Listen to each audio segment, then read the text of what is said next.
Saint-Esprit, arrête-le, s'il te plaît. Amen. Merci, mon pasteur. Et vraiment, vous savez, voilà, animé du même esprit, pasteur était en train de vous parler dans les grandes lignes de ce que j'allais prêcher aujourd'hui. La louange, pareil, aujourd'hui, c'était totalement en lien avec ce qui va être prêché aujourd'hui. L'exhortation, idem. Donc, je rends gloire à Dieu pour cela. Parce qu'on est animé d'un même esprit. Merci Seigneur. Merci Seigneur. Bien entendu.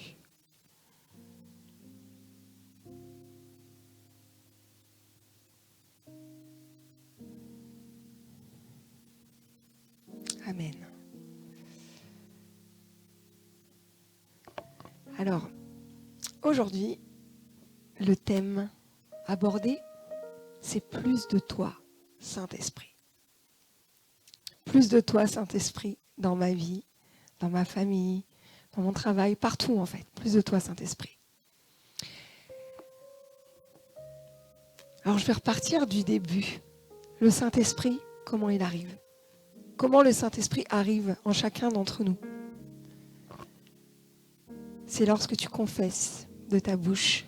En Romains 19, si tu confesses de ta bouche le Seigneur Jésus, et si tu crois dans ton cœur que Dieu l'a ressuscité des morts, tu seras sauvé.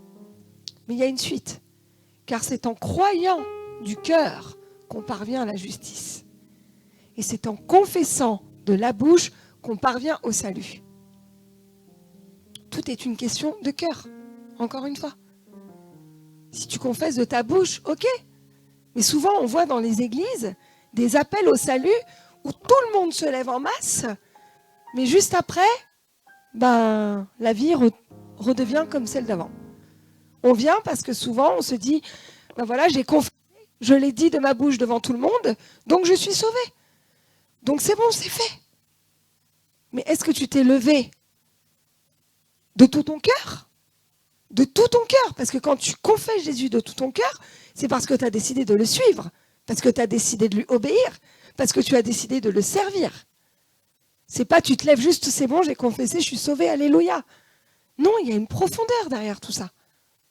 La parole, elle est vivante. La parole, c'est pas des blagues. La parole, ce qui est noté, c'est la vérité. Et en fait, à ce moment-là, on se lève de tout notre cœur. Jésus, oui, c'est bon, je veux te suivre. Mais vous croyez que vous allez rester comme ça? Vous croyez que le Saint-Esprit, en vous, si vous dites ça de tout votre cœur, il ne va pas vous transformer? S'il n'y a pas de transformation, c'est que tu ne l'as pas fait de tout ton cœur. C'est la vérité. S'il n'y a pas de transformation dans ta vie, c'est que tu ne l'as pas fait de tout ton cœur. Et ça, je vous dis quelque chose que le Saint-Esprit m'a dit en faisant cette prédication. Donc c'est dur à entendre, mais c'est la vérité.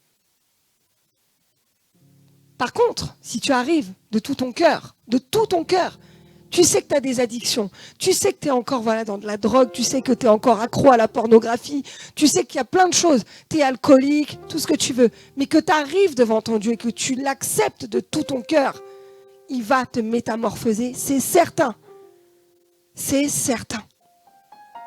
Il pourra y avoir des moments de rechute. C'est pas grave. C'est ta chair qui est faible. Mais lui, il est fidèle. Et lui fera le travail qu'il a prévu de faire pour toi. C'est automatique. Ça s'appelle l'Esprit de Dieu, vivant, tout-puissant en toi. Donc après, c'est un processus. Le processus de transformation. Ça se fait pas. Il y en a, Dieu, tac, bim, c'est fait en 2 secondes chrono, on n'en parle plus. Transformation de vie instantanée. Mais il y en a pour qui ça prend plus de temps. Vous savez, il est beaucoup plus facile Pour quelqu'un qui n'a jamais entendu parler de Jésus, jamais, qui n'a pas été élevé dans une famille chrétienne, qui connaît rien du tout, qui rencontre Jésus, Jésus vient faire, modeler d'un coup quelque chose de merveilleux. Parce qu'il n'y a pas eu tout le passé, il n'y a pas eu tout ça. Mais quelqu'un qui dans le passé a été dans une église religieuse, légaliste, à qui on a obligé d'aller à l'église. Mais la personne, elle se dit, mais c'est ça ton Jésus, mais moi ça me... Et là on vient lui parler de la grâce. Il faut déconstruire tout ce qui s'est dit pour que la grâce puisse venir dans son cœur. Vous voyez? Et ça, qui fait ça? Le Saint-Esprit. Souvent, voilà, on arrive dans une église, on dit, voilà Seigneur, parce que mon père est chrétien, ma mère est chrétienne, donc j'arrive, je suis chrétien, mais non, ton cœur, tu ne l'as pas donné à Jésus. Il ne va pas y avoir transformation. Ce n'est pas parce que ton père a été transformé, ta mère a été transformée, que toi, tu vas être transformé, parce que toi, ton cœur, Jésus le veut.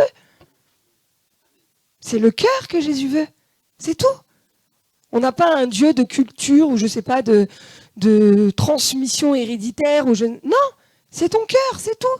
La tradition, tout ça, là, il s'en fiche, Jésus. Amen, hein. Il s'en fiche, il veut ton cœur. Amen. D'où l'importance d'avoir une église locale. L'église locale sert à édifier. Les ministres sont là pour vous édifier, les ministres sont là pour vous amener dans ce processus. L'église locale, votre église, l'église que vous choisissez, est là pour vous faire grandir, est là pour faire croître en vous le Saint-Esprit.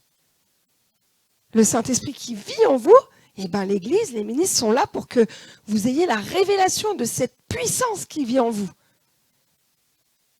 Une église sert à ça.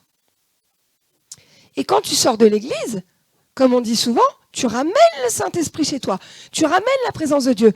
Tu n'en es peut-être pas encore au moment de ta vie où tu arrives à faire descendre la présence de Dieu chez toi, mais tu viens dans l'église. Tu viens dans l'église prendre cette présence, et à force de prendre la présence, même si tu captes rien, même si tu comprends rien, la présence est là. Et c'est dans la présence que ton cœur se transforme. Et c'est dans la présence de Dieu que ta vie se transforme. Toi, tu as l'impression que tu captes rien, mais crois-moi que dans la présence de Dieu, il y a beaucoup de choses qui s'y font. Des choses qu'on ne comprend pas. Des choses qu'on ne peut pas comprendre, mais que Dieu seul sait ce qu'il fait. Il sait ce qu'il fait, Jésus. Et à force, tu apprends à reconnaître qui est Jésus pour toi. Tu as la révélation de Christ en toi.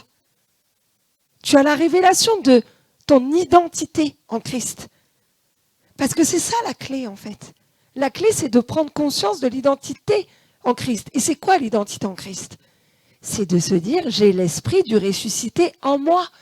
Si j'ai l'esprit du ressuscité en moi, ça veut dire que j'ai accepté Jésus dans ma vie. Ça veut dire que j'ai accepté de mourir à la croix avec Jésus. C'est spirituel. Mais c'est quelque chose de hyper réel.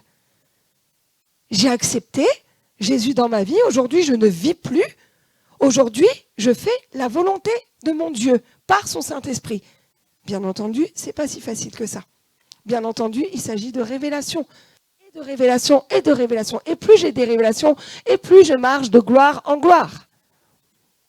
Et ça, c'est énorme. Mais il existe vraiment une réalité, en fait. C'est que nous sommes devenus esprits par notre Seigneur Jésus, mais nous continuons à vivre dans ce monde. Mais la parole dit bien que nous vivons dans ce monde, mais que nous ne nous sommes pas de ce monde. Amen. Ce monde appartient au prince des ténèbres. Et nous, notre corps, bon, il est fait de chair, mais moi je vais parler de l'autre chair. Tu as le péché en toi, dans la chair. Le péché, il est là. D'accord? Mais le péché, aujourd'hui, n'a plus d'emprise dans ta vie. Il n'a aucun pouvoir dans ta vie. Le Saint-Esprit, en toi, est venu se sceller en toi parce que le jour où tu as accepté, tu es devenu saint. Et il n'y a pas de place pour le péché dans la sainteté. Ça n'existe pas. Même si tu es là et que tu bois de l'alcool, même si tu es là et que tu continues à fumer ta cigarette, c'est un péché de chair. Mais ça n'a pas d'emprise sur ta vie. Le Seigneur, et ça va vous faire bizarre ce que je veux dire, mais le Seigneur, quand tu fumes, que tu es chrétien, c'est que tu n'as pas eu la révélation encore. La révélation de ce merveilleux Saint-Esprit en toi. La pleine révélation, j'ai envie de te dire. Donc je dis souvent à ceux qui fument, tu fumes. Écoute, bien sûr c'est un péché, mais ça n'a pas d'emprise sur toi. Accepte que ça n'a plus d'emprise sur toi. Et quand tu fumes, dis et répète, je suis la justice de Dieu. Je suis la justice de Dieu. J'ai été sanctifié, j'ai été lavé, j'ai été purifié par le sang précieux de l'agneau. Cette cigarette, elle est là, je suis faible, mais mon Jésus, tu es ma force. Et à force, j'arrêterai. J'arrêterai, c'est comme ça. Et c'est le Saint-Esprit à l'intérieur qui te transforme à l'extérieur. C'est pas toi avec tes efforts qui va dire « Ah là là, faut que j'arrête de fumer, faut que j'arrête de fumer, j'arrête de fumer. » T'es là, t'es complètement épileptique, t'es en train de trembler. Arrête, tu te fais du mal en fait. Hein. Oui, t'as envie, mais Jésus sait que tu as envie d'arrêter. Jésus, il le sait. Donc il va faire en sorte que tu arrêtes. Accepte d'accepter que c'est lui qui fait. Je ne suis pas dans l'hyper-grâce à dire ouais, faites rien, arrêtez de fumer, continue. Non, pas du tout, parce que ça déplaît à Dieu le péché. Mais ce qui déplaît à Dieu, c'est que tu te considères encore comme pécheur, alors qu'il t'a rendu saint. Ça fait mal au cœur de Dieu, ça fait mal au Saint-Esprit. Parce que le Saint-Esprit ne vient pas se loger dans quelque chose de souillé. Le Saint-Esprit vient se loger dans quelque chose de pur, de sanctifié. Et ça a été fait une fois pour toutes à la croix, c'est terminé, c'est fini. C'est fait. Et c'est plus à faire. Et en fait, notre vie sur cette terre, c'est un combat perpétuel entre la chair et l'esprit. Je suis fait de chair, je suis fait du Saint-Esprit. Mais qui est le plus fort? C'est le Saint-Esprit de Dieu qui est le plus fort. Mais notre chair est très très faible. Très très faible. Et dans Romains 7, 18, il est dit « Ce qui est bon, je le sais. Je le sais. » Le je, là, c'est le Saint-Esprit. Le Saint-Esprit qui vit en moi sait ce qui est bon.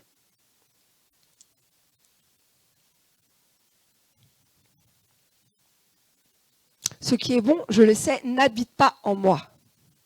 C'est-à-dire dans ma chair. Il n'y a rien de bon dans ma chair. J'ai la volonté, mais non le pouvoir de faire le bien. On veut faire des choses bien, mais parfois, on n'y arrive pas. Car je ne fais pas le bien que je veux, et je fais le mal que je ne veux pas. L'Esprit de Dieu en toi veut faire le bien, mais ta chair veut faire le mal. Et c'est ça en fait, c'est perpétuel. Mais sauf que le Saint-Esprit qui est en toi, c'est comme ta petite conscience qui te dit « Oh, attention, ce que tu vas faire là, j'approuve pas. » Obéis. Mais non, ta chair est tellement faible que paf, on tombe. Mais c'est pas grave, Dieu t'aime quand même. Mais tu perds du temps. Tu perds du temps. Et si je ne fais pas et si je fais ce que je ne veux pas, ce n'est pas moi qui le fais, c'est le péché qui habite en moi. Gloire au diable. Si je fais ce que ma conscience me dit de ne pas faire, gloire au diable. Par contre, si j'arrive à ne pas faire ce que l'Esprit me dit de ne pas faire, gloire à Dieu. Tu préfères dire gloire au diable ou gloire à Dieu dans ta vie? Amen. Le pasteur, souvent, il dit gloire au diable. Il dit à ceux qui ont des petits, dis gloire au diable quand tu le fais. Tu vas voir, tu vas vite arrêter. Mais c'est vrai. C'est vrai. Et du coup, ce que tu vas faire, que tu ne veux pas, parfois tu dis oui, si, en fait, si, c'est bien, il faut que je fasse ça, il faut que je fasse ça. Mais au fond de toi-même, tu n'as pas la paix. Ce que tu vas faire ne portera pas de fruits. Donc tout ce qui ne porte pas de fruits ne vient pas de l'Esprit de Dieu. Tout ce qui ne porte pas de fruits dans ta vie ne vient pas de l'Esprit de Dieu. Ça vient de toi, ça vient de ta chair. Donc, questionne-toi. Pourquoi ça ne porte pas de fruits? Peut-être parce que je suis un peu trop charnelle. Je suis encore un peu trop charnelle. Mais c'est pas grave. Mais le secret se trouve en Colossiens 3, 17. Et quoi que vous fassiez, en parole ou en œuvre, faites tout au nom du Seigneur Jésus, en rendant par lui des actions de grâce à Dieu le Père. Lorsque tu fais la vaisselle, fais-le pour ton Dieu. Lorsque tu es au travail, que tu es en train de faire tes collines, manutention et tout, t'en peux plus, tu es en train de râler, Non, Seigneur, merci, je te rends gloire, je te rends grâce, mon Dieu, parce que ce travail, je l'ai eu grâce à toi. Et je sais que tu me donneras mieux. Mais pour le moment, je le fais, mais je sais que tu me donneras mieux. Merci, Jésus. Donc, je fais mon travail de tout mon cœur. Tout mon cœur. Si le travail ne te plaît pas, proclame que tu changes de travail. Mets l'esprit en action. Ne subis pas ta vie. On n'est pas né pour subir notre vie. Exemple bête, on est dans la cuisine, on est en train de, voilà, à la fin d'avoir cuisiné, le plan de travail, il est dégoûtant.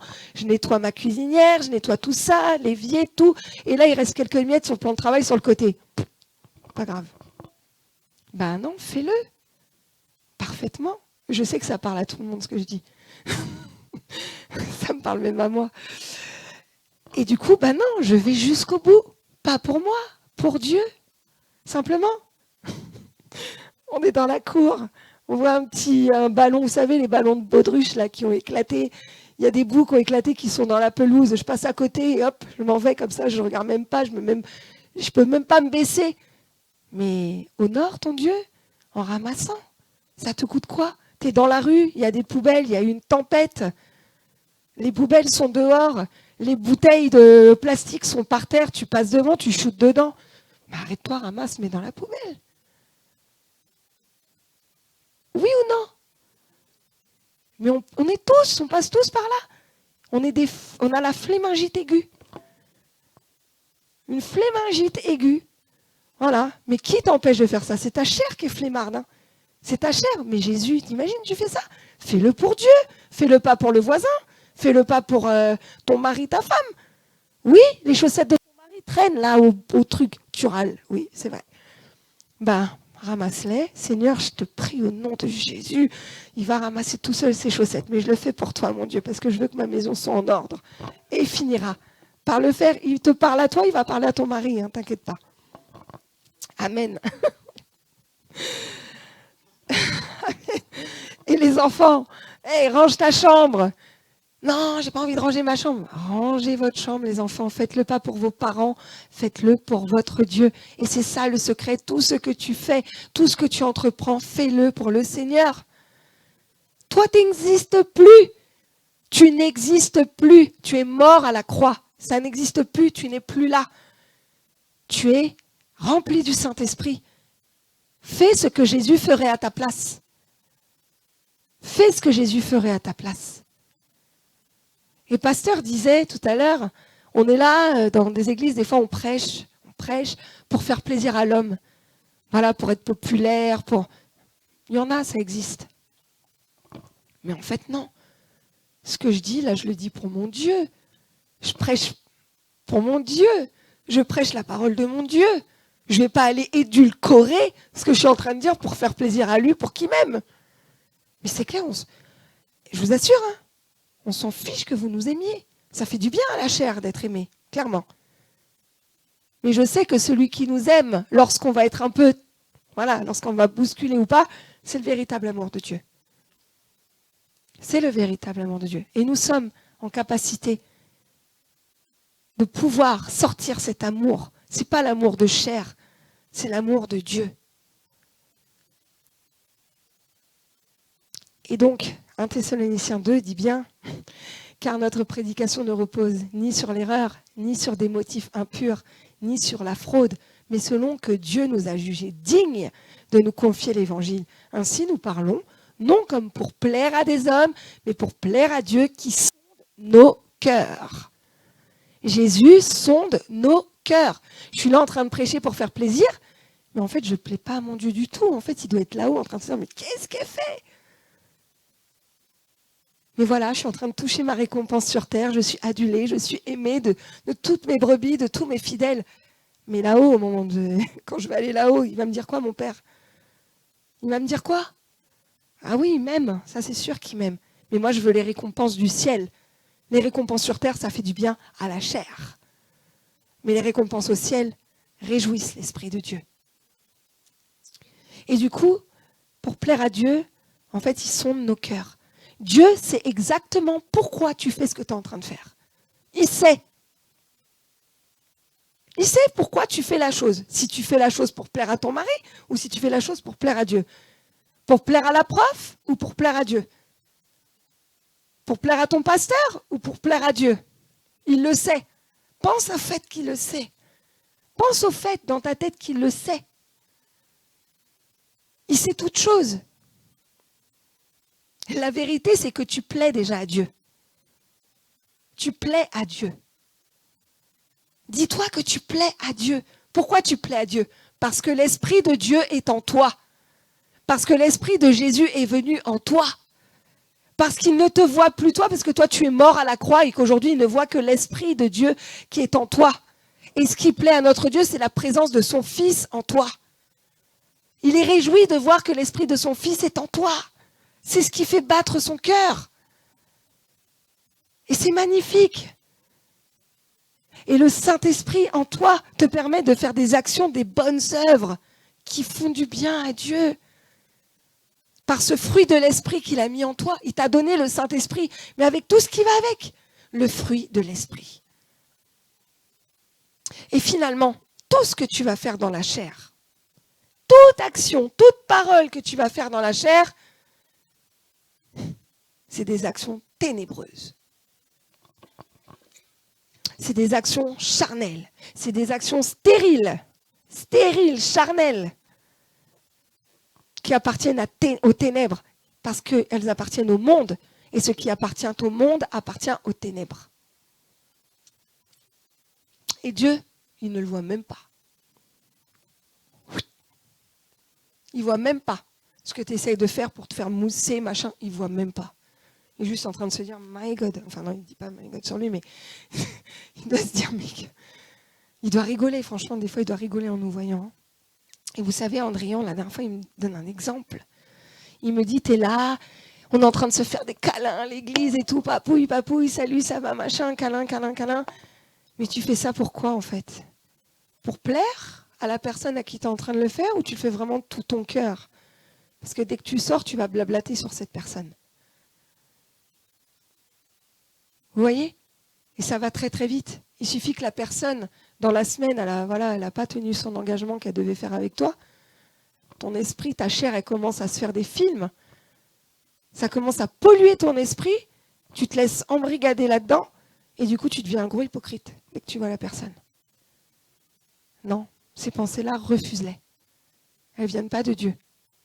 Tout ce qui n'est pas amour ne vient pas de Dieu. Donc tout ce qui n'est pas amour, je le rejette. Je le rejette amplement. Je le rejette de ma vie. Et en fait, ne faites que les choses qui ne sont inspirées que par l'Esprit. On ne fait que ce qui est inspiré par le Saint-Esprit. C'est ça le but. Le but de notre vie, c'est de faire ce que Dieu veut qu'on fasse. Tout ce qui vient du cœur plaît à Dieu. C'est ça en fait. Tout ce qui vient du cœur plaît à Dieu. Parce que tout ce qui vient du cœur vient de lui. 1 Corinthiens 9. Si j'annonce l'évangile, ce n'est pas pour moi un sujet de gloire, car la nécessité m'en est imposée. Imposée par qui finalement? Par le Saint-Esprit en moi. Mais je peux résister à ce qui m'est imposé par le Saint-Esprit. Imposé, vous savez, c'est quand le Saint-Esprit te dit quelque chose, tu sens que c'est le Saint-Esprit. Mais il faut être maso pour résister à ça, parce que c'est vraiment... de résister au Saint-Esprit, c'est dur quand même. Hein. C'est dur de résister au Saint-Esprit. Hein. Enfin, je parle vraiment de quelque chose que j'ai déjà expérimenté, mais parfois, t'as envie de mourir quand tu résistes, en fait. Parce que ta chair ne veut pas. Mais quand tu dis, je m'en fiche de ma chair, j'y vais, je le fais, ça va me coûter, mais je sais qu'il marche avec moi. Je sais que c'est Jésus-Christ qui marche avec moi. Et je sais que même si ma chair ne veut pas, ça veut dire qu'il faut que je le fasse. Il faut que je le fasse.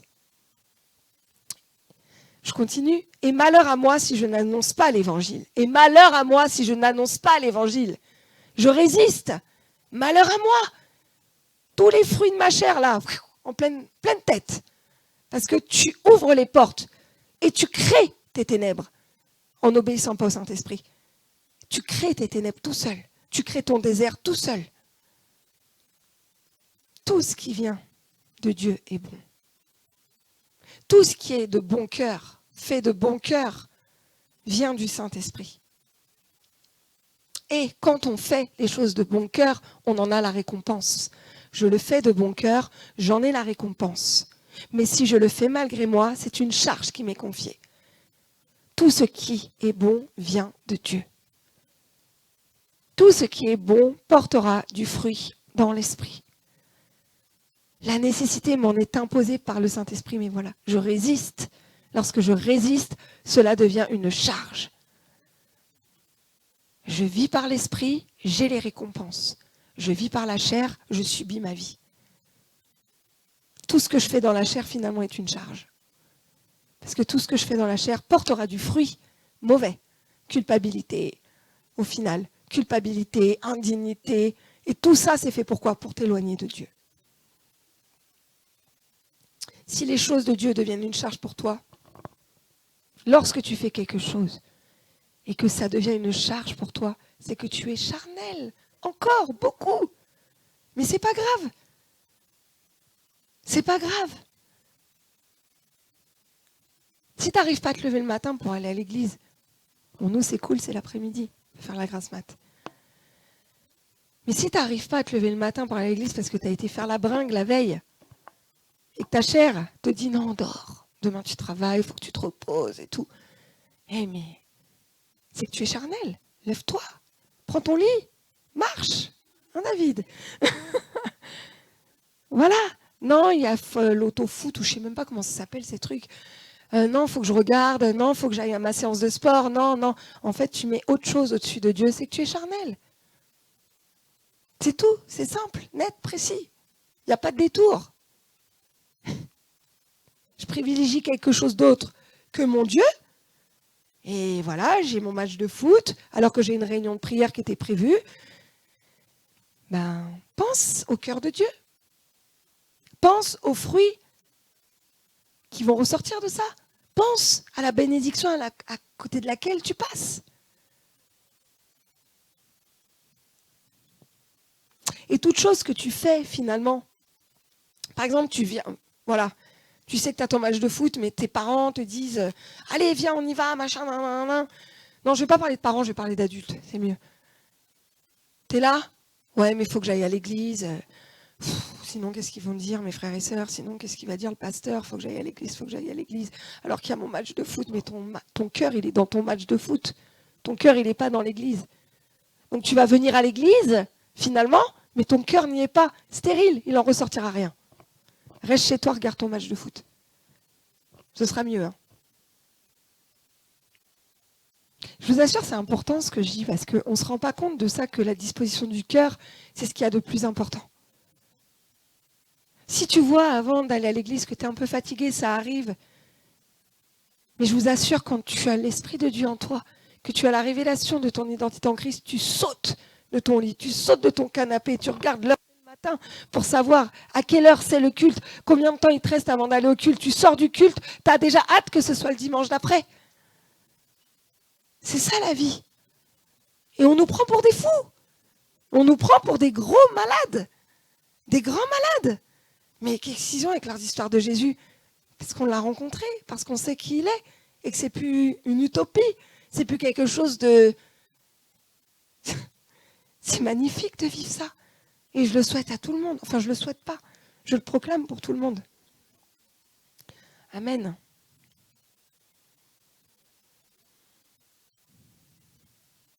Voilà. Et finalement, tout ce que tu fais, lorsque ton cœur n'y est pas, mais tu le fais malgré toi, tu fais un effort. Et tu es en dehors de la grâce. Tu es en dehors de la grâce. La grâce, c'est accepter la présence du Saint-Esprit en toi. C'est accepter la présence du Saint-Esprit en toi, afin que tout ce que tu fais ne soit plus une charge. Si tu es dans la charge, si tu es dans l'effort, c'est que tu n'as pas compris la grâce de Dieu. Et la belle définition de la grâce de Dieu que le Seigneur m'a donnée, c'est la grâce et la personne du Saint-Esprit qui te permet d'accomplir les projets de bonheur qu'il a préparés d'avance pour toi. Les projets de bonheur, les projets de Dieu, pas tes projets à toi. Les projets de Dieu. qu'il a prévu d'avance dans ta vie, sur cette terre, afin de faire resplendir sa gloire. Toi, tu n'existes plus. Sa grâce, c'est l'équipement qu'il te donne pour faire les plans de vie merveilleux qu'il a pour toi. Tu n'as pas envie de vivre une vie merveilleuse? Bah, accepte cette grâce. Acceptons cette grâce. Et en fait, quand tu fais encore les choses parfois dans la chair, consciemment je parle, hein, tu fais des choses consciemment, c'est que tu n'as pas compris l'identité, ton identité en Christ. Si tu continues à faire quelque chose finalement que tu sais qu'il ne faut pas faire, c'est que tu n'as pas encore compris l'identité en Christ. Et l'identité en Christ, c'est lorsque je comprends que je suis dans la grâce. La grâce de Dieu. Et ton identité en Christ, c'est Galates 2, 20. J'ai été crucifié avec Christ. Et si je vis, ce n'est plus moi qui vis, c'est Christ qui vit en moi. J'ai été crucifié avec Christ à la croix. Je suis né de nouveau. J'ai une nouvelle nature. Je ne suis plus de nature adamique. Je ne suis plus de nature pécheresse. Je suis de nature divine. Toi, moi. Sans le Saint-Esprit, nous sommes nous.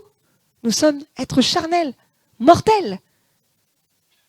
Mais lorsque l'Esprit de Dieu est venu en nous, nous sommes devenus lui.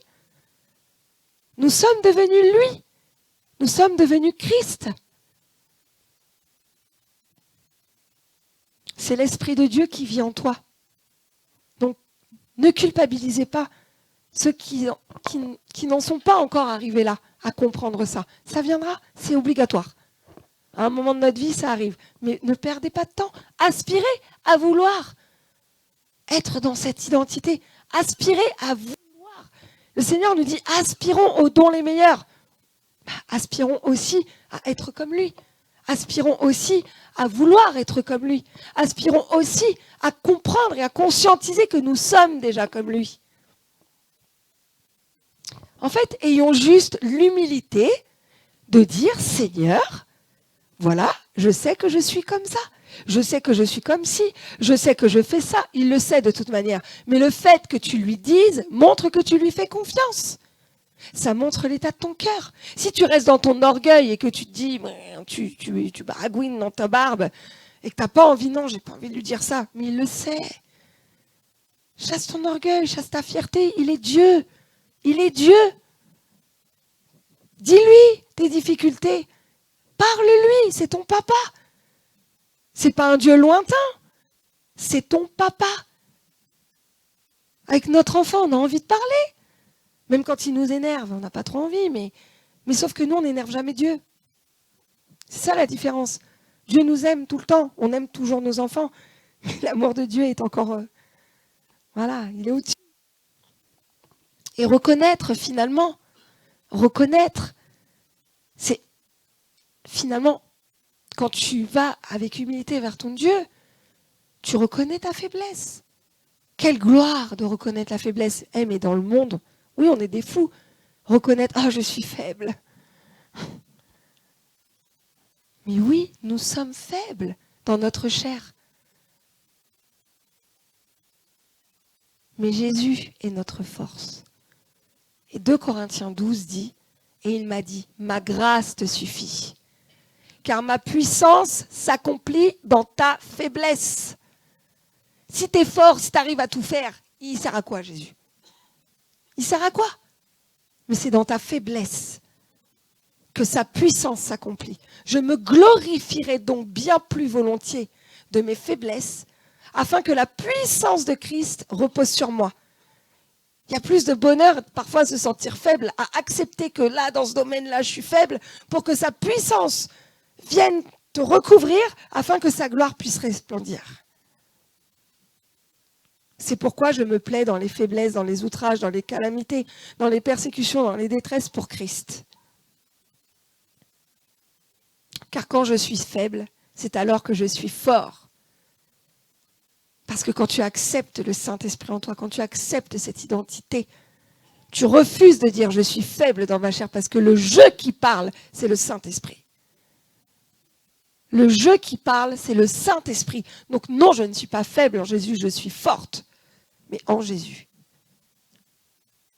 Et je dois être en Jésus, dans tout ce que je fais, dans tout ce que je dis, je dois être dans Jésus.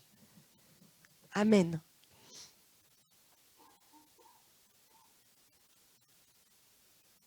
Et notre chair, elle est faible. Mais finalement, pourquoi nous sommes forts aussi? C'est que nous sommes victorieux.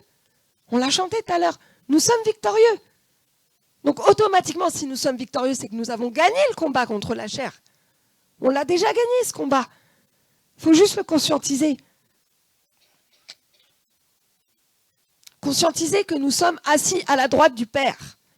Conscientiser que ce que l'on voit de nos yeux n'est pas la réalité. C'est ce qu'on vit dans les lieux élevés, dans les lieux célestes. Oui, ça peut paraître encore très abstrait, mais c'est ça la réalité. Je suis assis à la droite du Père, en Jésus, et Jésus vit en moi.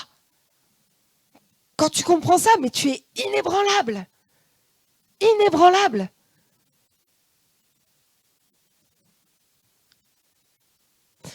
Et croire finalement en des choses que l'on ne voit pas. Mais c'est magnifique. La parole le dit, mon Seigneur et mon Dieu. Jean 20, 29. Jésus lui dit, parce que tu m'as vu, tu as cru. Heureux ceux qui n'ont pas vu et qui ont cru. La vie de l'esprit, c'est la vie de foi. Amen. La vie de l'esprit, c'est une vie de risque. Je prends des risques avec le Saint-Esprit.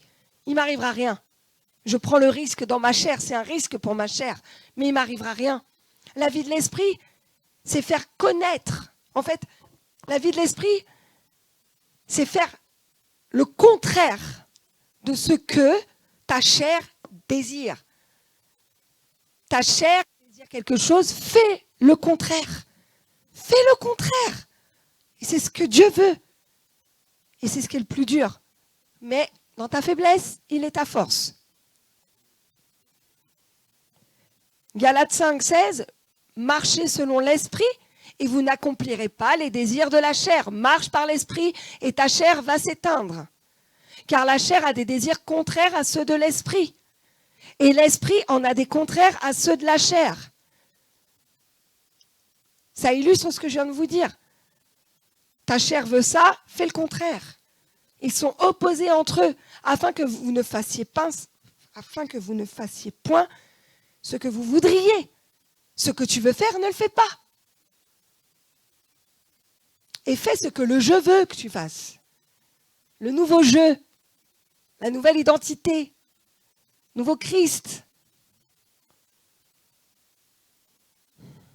Amen. Donc je redis, si tu fais quelque chose consciemment que ta chair t'a demandé de faire et que tu ne résistes pas, crie gloire au diable dans ta vie.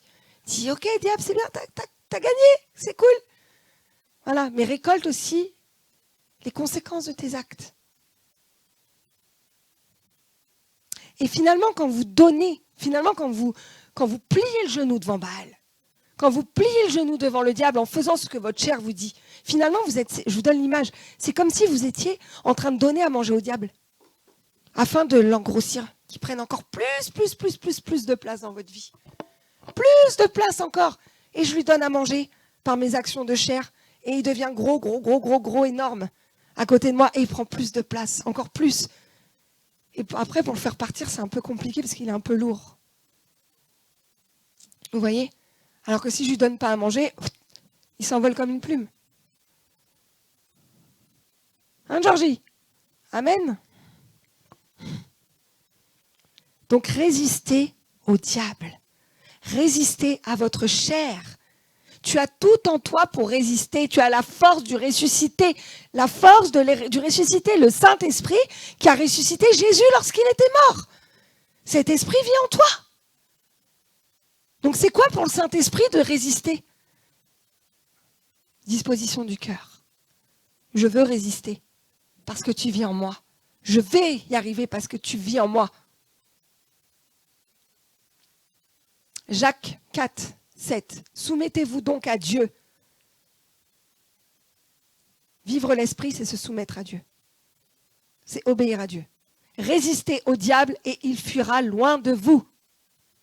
Approchez-vous de Dieu et il s'approchera de vous. Approchez-vous Vous de Dieu et il s'approchera de vous. Je résiste au diable. Je résiste à ma chair.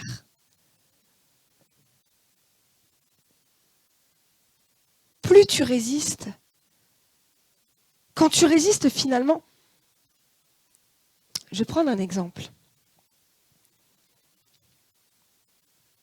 Quelqu'un est à côté de toi, il t'insulte, il te calomnie, bref, il est là. Tu lui réponds pas. Tu gardes le silence, tu réponds pas. À un moment donné, il va se fatiguer. À un moment donné, il va se fatiguer, il va arrêter. Il va fuir. Parce que cela n'aura pas d'emprise sur toi. Alors que si tu rentres dans le truc, ça va grossir. Vous voyez ? C'est l'exemple. C'est l'exemple qui montre que quand tu résistes au diable, il s'en va. Il fuit. Tu es en train de te disputer avec ton mari. Il y a une dispute. Laisse-le se disputer tout seul. Ne rentre pas là-dedans. Tais-toi, pars, va t'asseoir sur le canapé, je sais pas, va dans ta chambre, faire une vaisselle, va louer ton Dieu, je sais pas. Mais résiste au diable. Tu vois pas qu'il est en train de vouloir t'attaquer? Tu vois pas qu'il utilise les personnes que t'aimes pour te faire flancher? Il utilise les personnes que tu aimes. Le plus. Malgré eux, ils sont utilisés. Nous sommes même utilisés. Mais nous avons cette force de pouvoir résister. Et à force de résister, on ne se dispute plus. À force de résister, le diable, il vient plus t'attaquer là-dessus, il va venir t'attaquer sur autre chose. Jusqu'à ce que tu lui montres que l'autre chose, également, ça n'a pas d'emprise sur toi. Parce que tu fais ce que Jésus aurait fait. Plus je m'approche de Dieu, plus j'obéis à mon Dieu, et plus il fuit. Plus je prends conscience de mon identité en Christ, plus je prends conscience que ce que je dis, que ce que je fais, c'est le Saint-Esprit, et il ne va pas venir s'attaquer à l'Esprit de Dieu. Il sait qu'il est vaincu par l'Esprit de Dieu, donc il ne viendra pas. Et plus je marche dans l'Esprit, et plus le diable n'a plus d'emprise dans ma vie. Parce que l'Esprit ne va pas avec le péché. L'Esprit ne va pas avec le mal. Donc si tu vis une vie d'Esprit, il n'y a pas de mal qui va t'atteindre. Le mal viendra t'atteindre dans les domaines où tu n'es pas dans l'Esprit. Amen. Et l'arme fatale contre le diable, bien entendu, c'est la parole. Mais il y a une autre arme qui nous a laissé. La paix. La paix. La paix face au diable. Quand tu as la paix, que tu es en paix, que tu es positionné comme ça, que tu es en paix en toi. Il y a une épreuve qui arrive, tu es en paix parce que je sais que j'ai déjà gagné. Je sais que c'est passager. Je sais que ça va passer. Ma chair a la mal, mais mon esprit est enjoué parce que la gloire de Dieu va resplendir. C'est magnifique, mais c'est désagréable pour qui? C'est pas désagréable pour l'esprit, c'est désagréable pour ta chair. Et la paix est vraiment l'ennemi juré du diable. Quand il voit que tu es en paix, il peut y aller. Donc à force, il s'en va. À force, il s'en va. Je vous laisse la paix, je vous donne ma paix. Je ne vous donne pas comme le monde donne, que votre cœur ne se trouble point et ne s'alarme point. La paix te permet de garder un cœur pur. La paix te permet de ne pas t'alarmer. La paix te permet de ne pas être troublé. Cette paix qui t'a mis, qui est là. Seigneur, Seigneur, donne-moi ta paix. Mais je te l'ai déjà donnée, active, par la foi. Ce que je t'ai déjà donné. Quand ton cœur ne s'alarme point, quand il ne se trouble pas et que tu restes dans l'espérance de la promesse de Dieu, qu'il ne t'abandonnera jamais. La promesse de Dieu, il ne t'abandonnera jamais. Jamais. Le diable, il fuit. Lorsque tu proclames ça dans une épreuve, je sais, mon Dieu, que tu ne m'abandonneras jamais. Tu l'as dit. Merci pour ta paix, Jésus. Merci pour ta paix. Le diable, il doit te regarder et te dire, ok, c'est bon. Ok. Next. Je vais voir une autre proie maintenant. Amen. Merci, Seigneur. Et donc, il y a la paix et il y a aussi, le fruit de l'esprit. Le fruit de l'esprit en Galates 5, tout le monde connaît.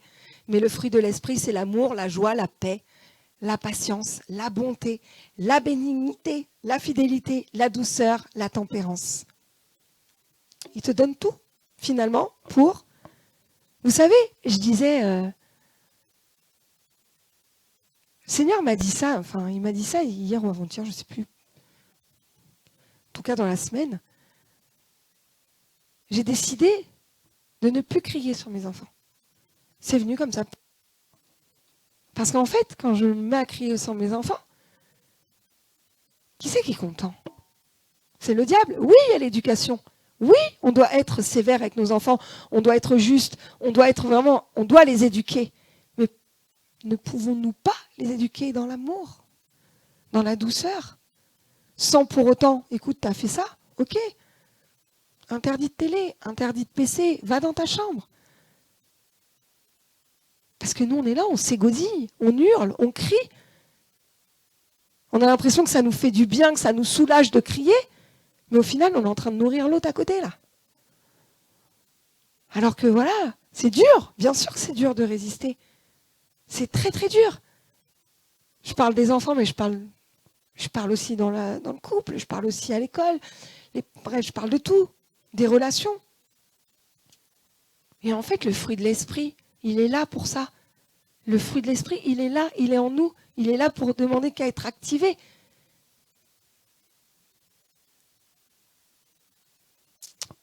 Il faut donc aspirer finalement au don de discernement. Le don de discernement. Aspirer aux dons les meilleurs. Mais le don de discernement, c'est tout. Avec le don de discernement, tu peux tout. Je suis en train de discerner que dans cette situation, je ne mets pas trop en pratique les fruits de l'esprit. Je discerne que là, mon comportement, il est un peu éloigné de Jésus. C'est pas un peu, c'est soit t'es éloigné, soit t'es pas. Il n'y a pas de compromis. Donc du coup, hop là, je me remets dans les rangs. Parce que j'ai ce don de discernement et que je ne veux plus nourrir cette bête. Cet insecte-là qui peut rester un tout petit insecte, même pas une puce. Mais moi, j'en fais un lion à côté de moi, rugissant comme un lion. Comme. Il peut devenir comme. Mais il ne sera jamais. Il peut devenir comme, semblable à, mais il ne sera jamais. Faites en sorte que ça reste une puce, un puceron. Un puceron dans votre vie. Vous ne lui donnez pas à manger.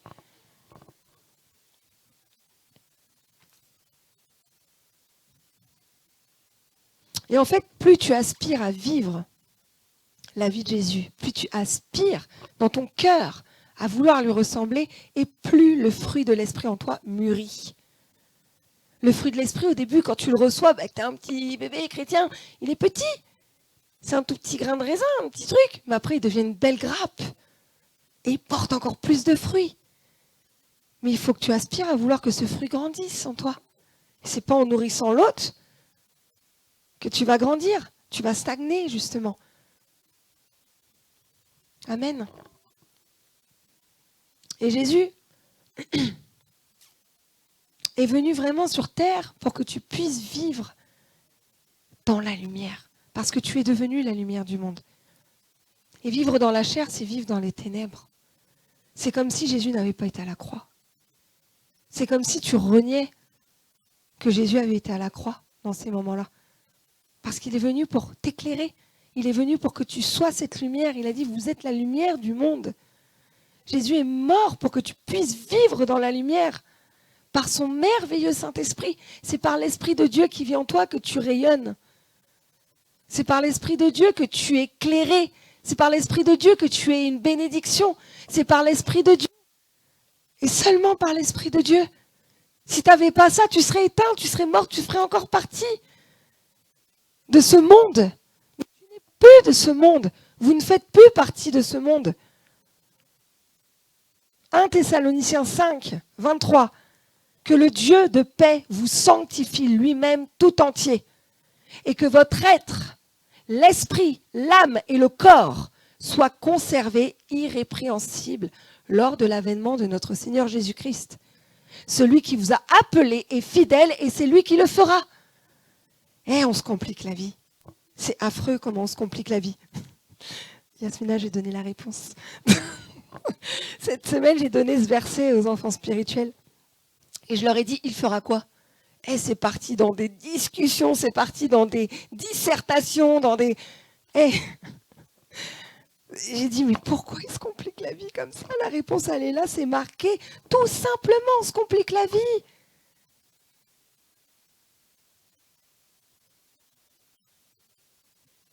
il nous sanctifie lui-même. C'est fait. OK? C'est fait. Donc, c'est pas ce qu'il fera. C'est fait. OK? Et que tout votre être, l'esprit, l'âme et le corps soient conservés irrépréhensibles lors de l'avènement de notre Seigneur Jésus. Le jour où il vient t'attraper, le jour où il vient t'enlever, tu seras irrépréhensible, sans tache ni ride. C'est lui qui le fera à ce moment-là. C'est marqué. Il y en a qui l'ont trouvé. Amen. C'est tout. C'est tout. Ne cherchons pas à se compliquer la vie. Et quand tu sais ça, mais tu as envie d'être dans l'esprit, tu as envie de vivre dans l'esprit. Tu as envie, parce que tu sais que tu es déjà sanctifié et tu connais l'issue. L'issue est magnifique, l'issue c'est Jésus. Donc ce sera magnifique automatiquement. Même si, voilà, sur cette terre, tu as eu des moments éloignés, même si sur cette terre, tu as fait des choses, tant que ton cœur aime Jésus, toutes choses s'arrangeront. Il est le Dieu de la solution. Il est le Dieu de la solution. Ton cœur, il veut ton cœur, c'est tout ce qu'il veut. C'est la foi qui sauve, c'est pas tes œuvres. C'est la foi qui va te sauver. Le jour où il revient, ou le jour où tu pars avant, je ne sais pas.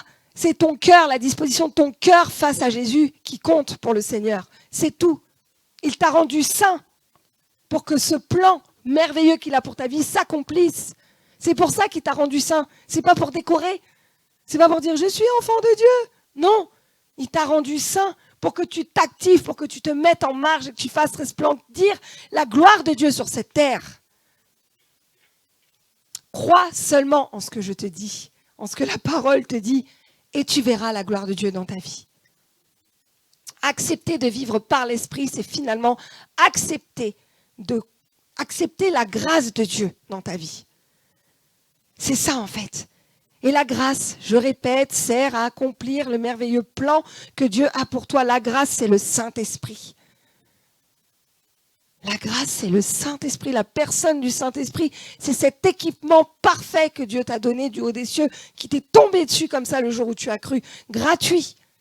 Alors qu'avant, t'étais ci, t'étais ça, avant, t'étais le pire des pires, des pires, des pires. Mais il n'a pas regardé à ça, il a regardé ton cœur le jour où tu as dit « Ok, Seigneur ». Il t'a donné ça pour que tu te mettes en marche et que tu crois seulement pour que sa gloire resplendisse dans ta vie. Vivre la vie de l'esprit, c'est mourir à soi-même chaque jour. Quand tu ne fais pas ce que ta chair veut, finalement, c'est que tu meurs à toi. Pas le jeu du Saint-Esprit qui vit en toi, mais toi, charnel.